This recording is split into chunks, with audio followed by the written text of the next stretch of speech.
സ്ത്രീധനവും കല്യാണ ചെലവൊക്കെ ആയിട്ട് നല്ലൊരു തുക വേണ്ടേ? വേണം. കാശിന് കാശ് തന്നെ വേണ്ടേ? അതിനെ കുറിച്ച് ഓർത്ത് അമ്മ വിഷമിക്കണ്ടെന്ന്. എനിക്കറിയാം ഏട്ടന് ആരോടെങ്കിലും കടം വാങ്ങിക്കാനായിരിക്കും. ഇത്രയും കാശ് ചെലവാക്കി എനിക്കിപ്പോ ഈ കല്യാണം വേണ്ട. അല്ലെങ്കിൽ തന്നെ ഏട്ടൻ ഒരുപാട് കഷ്ടപ്പെടുന്നുണ്ട്. എടി, വീട്ടുകാർക്ക് വേണ്ടി ഇത്തിരി കടം മേടിക്കലും കഷ്ടപ്പെടലൊക്കെ ഗ്രഹനാഥന്മാർക്കൊരു സുഖ. ആ സുഖം ഞാനും അനുഭവിക്കട്ടെ. എന്റെ കുഞ്ഞിപ്പെങ്ങള് കഞ്ഞി കുടിച്ചിറന്നുറങ്ങാൻ നോക്ക്. ഞാനൊരു കാര്യം പറഞ്ഞ നിനക്ക് ദേഷ്യം തോന്നരുത്. എന്താ അമ്മേ? നിനക്ക് എറണാകുളത്ത് പോയി നമ്മുടെ സേതുവിനെ ഒന്ന് കണ്ടൂടെ? വേണ്ടമ്മേ. വല്യേട്ടനൊക്കെ വലിയ സ്ഥിതിയിലല്ലേ, കോടീശ്വരൻ. കാശ് കൊണ്ട് ഈശ്വരന്മാരായവരെ ഏറ്റവും കൂടുതൽ വെറുക്കുന്നത് താഴേക്കടയിൽ ജീവിക്കുന്ന നമ്മളെപ്പോലെയുള്ള ബന്ധുക്കളെയാ. വല്യേട്ടന്റെ വീട്ടുമുറ്റത്ത് നിന്ന് നിൽക്കാനുള്ള യോഗ്യത പോലും എനിക്കില്ലേ. എന്തായാലും അവനെന്റെ ഏട്ടത്തിയുടെ മോനല്ലേ. വല്യമ്മയുടെ മോനോട് ഒരു സഹായം ചോദിക്കുന്നതിൽ ഒരു തെറ്റുമില്ല. വേണ്ടമ്മേ. വീട്ടുകാരോട് പിണങ്ങി നാട് വിട്ടു പോയപ്പോഴൊന്നും തിരിഞ്ഞു നോക്കാതെ നമുക്ക് കാശിന്റെ ആവശ്യം വന്നപ്പോ അന്വേഷിച്ചില്ല എന്ന് വെച്ചാ ദേ, അതൊന്നും ശരിയാവില്ല. അല്ല ജയ, ഈ ടോണി സദാനന്ദ മുതലും തമ്മില് എന്താ ഇടപാട്? എന്താ? അല്ല, ഓരോ പ്രാവശ്യവും ലക്ഷങ്ങളല്ലേ കൈമാറുന്നത്? ഇപ്രാവശ്യം 10 ലക്ഷം. അത് പിന്നെ എന്തെങ്കിലും ബിസിനസ് കാണുമായിരിക്കും. നമ്മൾ ഇതൊക്കെ എന്തിനാ അന്വേഷിക്കുന്നത്? ഇതിപ്പോ നമ്മൾ ഛേദമില്ലാത്തൊരു ഉപകാരം ചെയ്യുന്നു, അത്ര തന്നെ. നമ്മളോട് മുതലാളി ഡീസന്റ് ആയിട്ടല്ലേ പെരുമാറുന്നത്. അത് ശരിയാ. കല്യാണിയുടെ വിവാഹത്തിന് മുതലാളിയുടെ കയ്യിൽ നിന്ന് കുറച്ച് കാശ് കടം ചോദിക്കണം. സഹായിക്കാതിരിക്കില്ലല്ലേ? പക്ഷേ ഞാൻ കല്യാണത്തിന് ശേഷമാ സാമ്പത്തിക സഹായം ചോദിച്ചു. ആര്? മുതലാളിയോടോ? എന്റെ അമ്മായിയപ്പനോട്. എത്ര പെട്ടെന്ന് കാലം ഓടിപ്പോകുന്നല്ലേ. എന്റെ ഈ വിരലി തൂങ്ങിയിടുന്ന കല്യാണിയാ ഇപ്പതാ കല്യാണ പെണ്ണായിരിക്കുന്നു. പേടിക്കണ്ടോ? പതുക്കെ നേരെ ഇറങ്ങിക്കോ.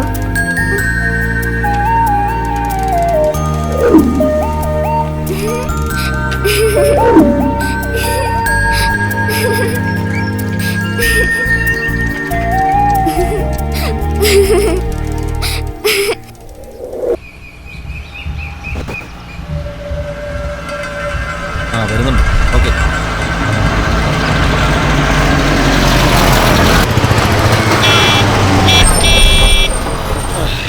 അമ്മേ ഈശ്വര.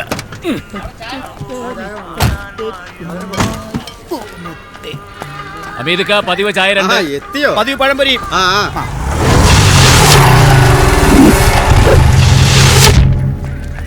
പഴംപൊരി അല്ല, അതേതോ പഴയ പൊരിയാ.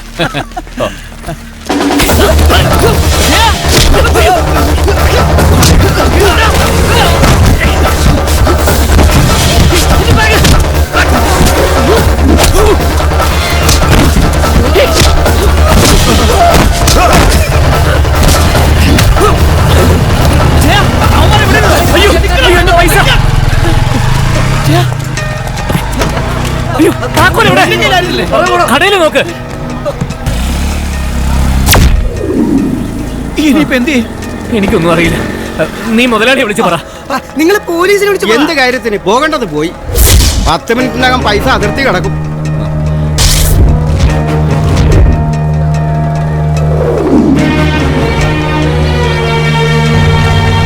അതെ, നമുക്ക് ആദ്യം മുതലാളിയായിട്ട് പോലീസ് സ്റ്റേഷൻ വരെ ഒന്ന് പോവാ. അല്ലാതെ ഞാൻ ആലോചിച്ചിട്ട് വേറെ വഴിയൊന്നും കാണുന്നില്ല. നീ ഇങ്ങനെ ടെൻഷൻ അടിക്കാതെ. മുതലാളി എന്തെങ്കിലും ഒരു വഴി പറഞ്ഞു തരും. മുതലാളി,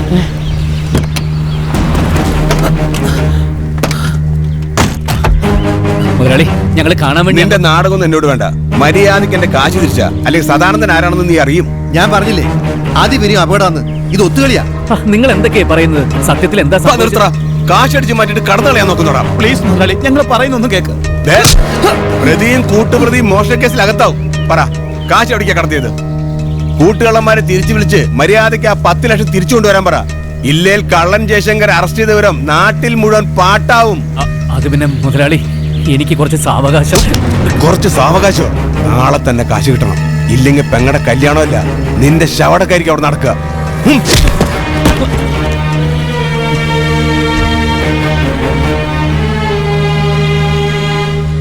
ഓർമ്മയുണ്ടോ മാധവി? വന്നല്ലോ. എന്താ എന്താ ഏട്ടാ? എന്താണ് നീ വല്ലാണ്ടിരിക്കുന്നേ? ഇതിനും മാത്രം എന്ത് ചോദിക്കാനിരിക്കുന്നു? കാശ്, പണം, എന്തിനും പണം വേണം. ഞാനൊരു തുക പറയാം. സെന്റിന് ഒരു 10,000. ഇറങ്ങി പോകുന്നുണ്ട് അവിടെ. ഏട്ടാ എന്താ ഏട്ടാ പറ്റിയത്? ഏയ് ഒന്നുമില്ല, ഇന്ന് കുറച്ച് ജോലി കൂടുതലായിരുന്നു. ഈ കല്യാണ ചെലവിന്റെ കാര്യമൊക്കെ ഓർത്ത് ഏട്ടൻ എന്തിനാ ഒന്നും വെറുതെ? മിണ്ടായിരിക്കുന്നുണ്ടോ? മനുഷ്യന് സ്വസ്ഥതയും തരില്ല. നാളെ തന്നെ കാശ് കിട്ടണം, ഇല്ലെങ്കിൽ പെങ്ങടെ കല്യാണമല്ല നിന്റെ ശവടക്കായിരിക്കും അവിടെ നടക്കുക.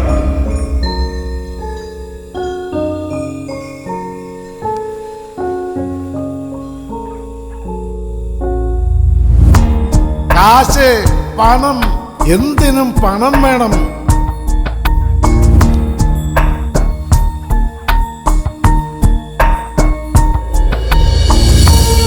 നമ്മുടെ സേതുവിനെ പോയി കാണാൻ.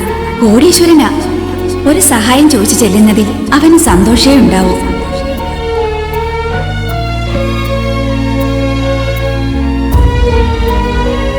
അവന്റെ ബിസിനസ്സിൽ കോടികളാ വന്നു മറിയുന്നത്.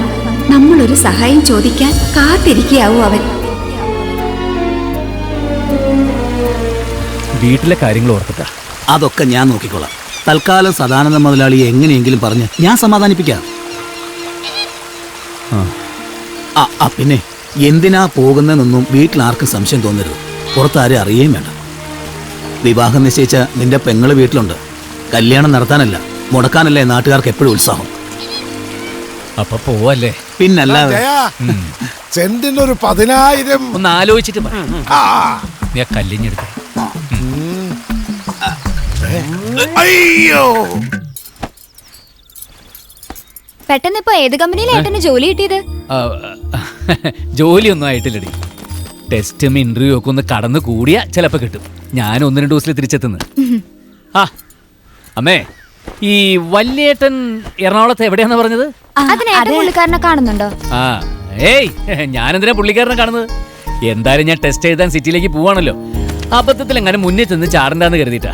അല്ല, കണ്ടാലും ഞാൻ മിണ്ടില്ല കേട്ടോ. അതല്ലടാ, നീ ചെന്ന് കാണണമെന്ന് തന്നെയാ ഞാൻ പറയുന്നത്. എന്തിന്?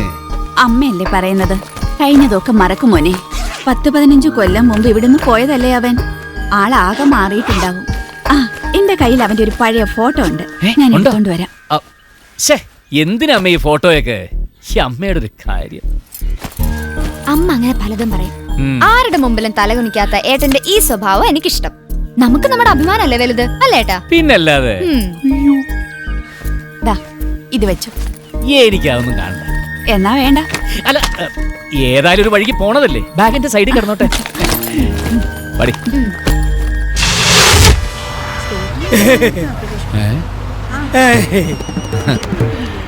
എറണാകുളത്തേക്കായിരിക്കും അല്ലേ? എന്തോ? എറണാകുളത്തേക്കാണോ? ഞാനും എറണാകുളത്തേക്കാ. അല്ല, എന്താ പണി? സാധാരണ പണികളൊക്കെ തന്നെ. സാധാരണ പണിയാണെന്ന് കണ്ടാ പറയൂല കേട്ടോ. പിന്നെന്ത് പറയും?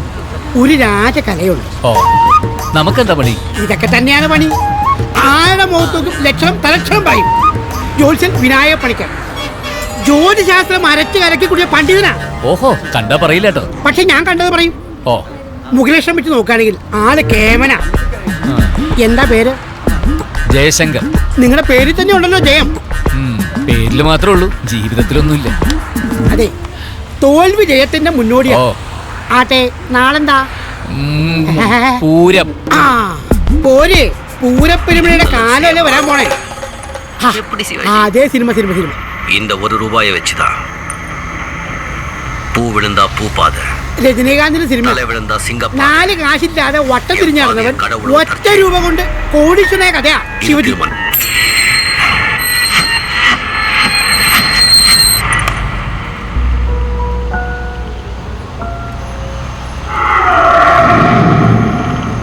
இனி நான் போற பாதை சிங்கப்பாதை.